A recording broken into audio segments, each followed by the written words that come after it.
मानव समाचार, मानवता के हक में। छावनी पुलिस स्टेशन के पुलिस अधिकारी ने मालेगांव कोर्ट में हाजिर किया। दरअसल आज उनकी पुलिस कस्टडी की मुदत खत्म हो रही थी। 5 दिन की पुलिस कस्टडी इसके पहले कोर्ट ने उनको दी थी। आज वापस से पुलिस का ऐसा कहना था कि 5 दिन के अंदर उनका इन्वेस्टिगेशन कंप्लीट नहीं हो पाया, इसीलिए 3 दिन की कस्टडी और उनको चाहिए। अब इस ताल्लुक से कोर्ट के सामने मैटर निकलने के बाद में जो आयो थे उन्होंने अपनी बात रखी, उनके एडवोकेट जो है उन्होंने अपनी बात रखी और हमने भी हमारी बात रखी। कोर्ट को मैंने इस मामले में ये बताया कि आज का रिमांड रिपोर्ट देखने से पहले, इसके पहले जो रिमांड रिपोर्ट दिए थे जिसमें 5 दिन की पुलिस कस्टडी मिली, वो रिमांड रिपोर्ट देखना बहुत जरूरी है। वो रिमांड रिपोर्ट मैंने पूरा कोर्ट को पढ़कर बताया और कोर्ट को ये भी बता दिया कि भाई ये मामला इतना बड़ा नहीं है जितना बड़ा पुलिस इसको करके कोर्ट के सामने पेश कर रही है। 5 दिन की पुलिस कस्टडी जब ये लोगों ने मांगे थे, कोर्ट ने इनको 5 दिन की पुलिस कस्टडी ग्रांट की थी।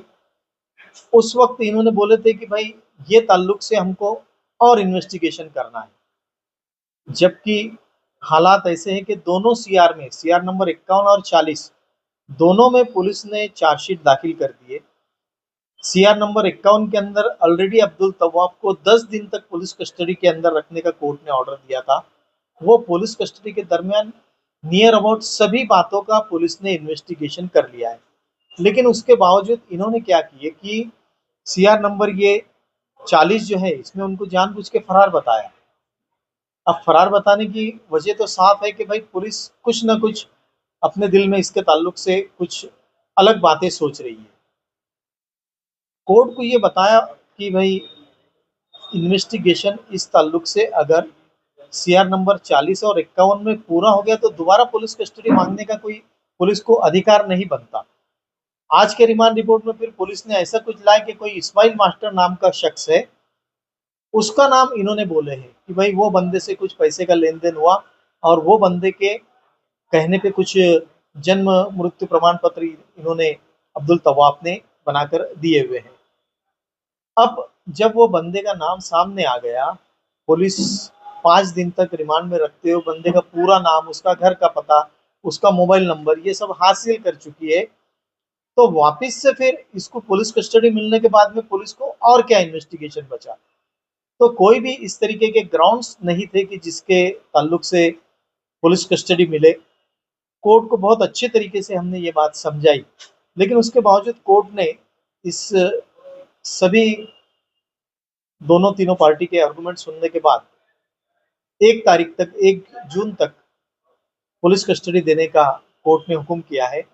साथ ही में ऐसा हुआ कि मेरी मालूमात के हिसाब से अब्दुल तवाब को छाती में कुछ दर्द हो रहा था, उसके ताल्लुक से भी फिर कोर्ट को मैंने एक अलग से एप्लीकेशन दिया कि पुलिस कस्टडी के अंदर अगर इसकी हालत बिगड़ती है तो कोई भी अच्छे डॉक्टर तरफ या सिविल हॉस्पिटल तरफ जहां भी जरूरत के मुताबिक उसको मेडिकल एड दी जाए, और कोर्ट ने वो एप्लीकेशन ग्रांट की और जो कंसर्न आयो थे उनको भी ये बताई कि भाई इनको जरूरत जब पड़े उस वक्त मेडिकल आप ट्रीटमेंट दो।